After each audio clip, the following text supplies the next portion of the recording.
Salut à tous, c'est Julien Ponce, bienvenue dans un nouveau tuto gratuit pour apprendre à développer des photos façon vintage dans Camera Raw. Je dis Photoshop mais c'est plutôt Camera Raw puisqu'on va travailler directement sur un fichier brut.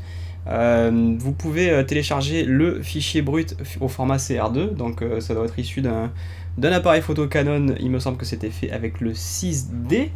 Et vous pouvez télécharger le fichier sur mon site julienponce.com en vous inscrivant.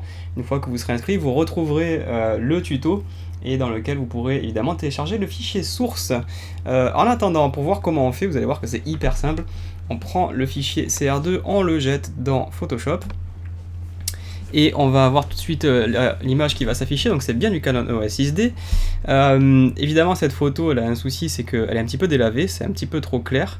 Et pour ne rien vous cacher, c'est tout simplement normal puisque c'est issu d'un bracketing. Donc ça veut dire que c'est une série d'images sous-exposées, médiane surexposée, qui était donc dédiée à priori une fusion HDR.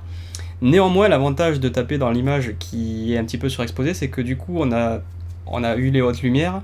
Et comme vous le savez, le capteur dans l'appareil photo numérique a plus d'informations dans les hautes lumières, donc c'est en fait plus facile de travailler avec une photo qui est sur-ex en numérique qu'avec une photo qui est sous-ex, puisque quand elle est sous-ex, on va donc rajouter de la lumière et on va au passage rajouter du bruit surtout, alors qu'ici quand on va enlever de la lumière, on va pas avoir de problème de bruit puisque c'est là qu'il y a un maximum d'informations. Donc on prend l'exposition, on va baisser ça un tout petit peu, on va prendre les tons clairs, on va baisser ça pas mal, histoire de retrouver de la matière dans le ciel, y compris aussi avec les blancs. Et vous voyez que au miracle, j'ai retrouvé toute la matière qu'il y avait dans les nuages. On peut faire un petit coup d'avant-après. Le avant-après est quand même assez flagrant.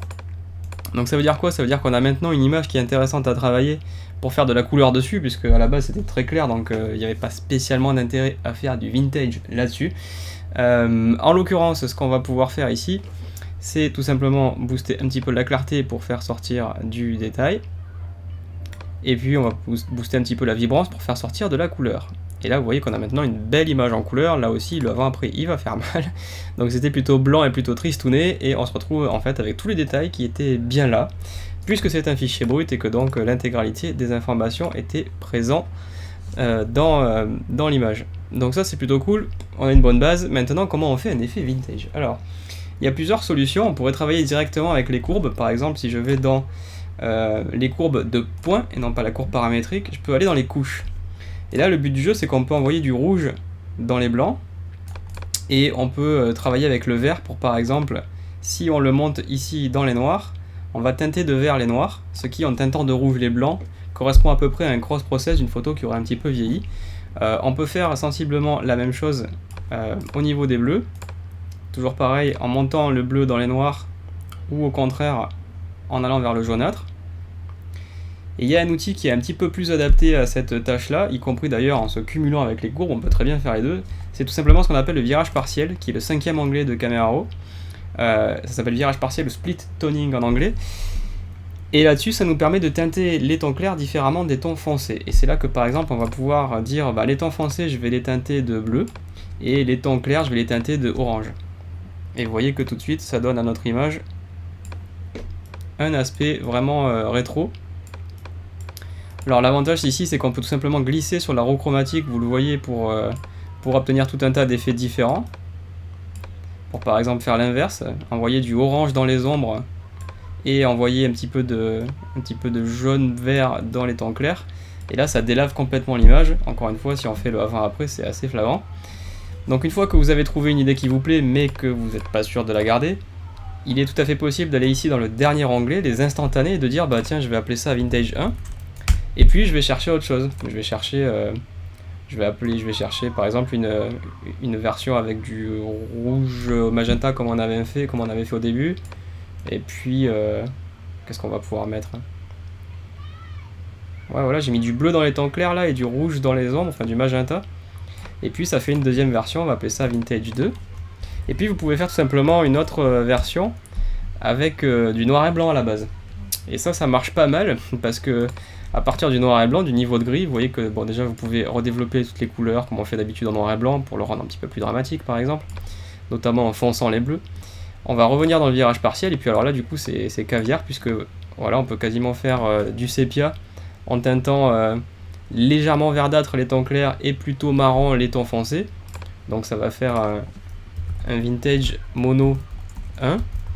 Et puis là c'est sans limite, hein. On peut continuer comme ça longtemps, on peut faire une version avec une couleur peut-être un petit peu plus justement dans les magenta, qu'on va faire magenta et bleu.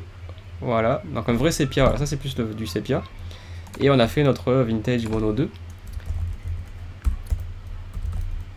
Et voilà le travail, voilà les 4 versions qu'on a pu faire en quelques minutes seulement. Vintage 1, Vintage 2, Vintage Mono 1 et Vintage Mono 2.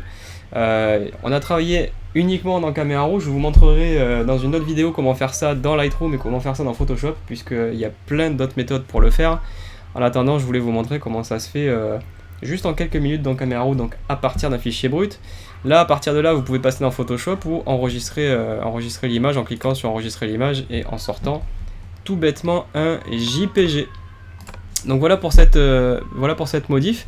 Si vous avez des questions, n'hésitez pas à me les poser directement dans les commentaires. Vous pouvez aussi bien entendu me contacter sur ma page Facebook officielle, donc c'est facebook.com julienponceuk tout attaché. Voilà à quoi ça ressemble. Vous allez retrouver de toute façon mon petit logo pour être bien sûr que c'est la bonne page. Voilà, donc le logo en rouge. Julien Ponsuka tout attaché sur facebook.com. Là-dessus c'est facile de rentrer en contact puisqu'il y a la messagerie de Facebook. Sur cette page on parle de tutos bien entendu, mais aussi de photos, de cinéma, de musique, de jeux vidéo et de plein de trucs qui vont faire votre inspiration au jour le jour. J'y raconte pas trop ma vie, mais quand je raconte ma vie c'est parce que ça a un rapport plus ou moins avec l'infographie et la création en général et la photo. Et c'est donc hyper facile de rentrer en contact aussi avec la communauté puisque vous êtes maintenant un petit peu plus de 5000, donc c'est assez vivant et assez réactif, donc ça fait plaisir. L'autre moyen étant bien entendu de me contacter sur tuto.com, dont la nouvelle version est sortie juste quelques jours avant que j'enregistre cette vidéo. Si vous tapez Julien Ponce tout attaché, avant ça m'amenait directement sur le profil. Maintenant c'est plus le cas, ça envoie directement les vidéos. Alors, normalement, là, les vidéos que vous voyez quand vous tapez Julien Ponce tout attaché, c'est vraiment que mes vidéos, donc c'est quand même plutôt pas mal foutu. Pour voir mon profil, il suffit de cliquer sur le Julien Ponce qui va apparaître dans une des vidéos. Il faut d'abord cliquer sur une vidéo, et puis après cliquer sur mon profil qui est juste en bas, voilà. Et vous pouvez voir tous les avis, toutes les vidéos classées par logiciel, etc. Enfin bref, vous pourrez trouver toutes les infos dont vous avez besoin sur mes dernières productions. Voilà pour le tour. Pour vous abonner, vous avez un petit bouton qui est normalement en haut avec écrit abonnez-vous et puis le bouton en rouge en bas dans l'interface de YouTube. Ça vous permet tout simplement de vous tenir informé lorsqu'une nouvelle vidéo va sortir. N'hésitez pas à consulter les autres playlists. Il y a une playlist pour des astuces sur Lightroom, il y a une playlist pour des astuces sur After Effects, il y a aussi une playlist pour l'actualité, des liens d'inspiration, et il y a la même chose aussi en anglais. Donc vous avez vraiment le choix pour vous former gratuitement au logiciel du Creative Cloud, avec en particulier Photoshop, Lightroom et After Effects. Je vous dis tout simplement à bientôt pour une prochaine vidéo. Salut!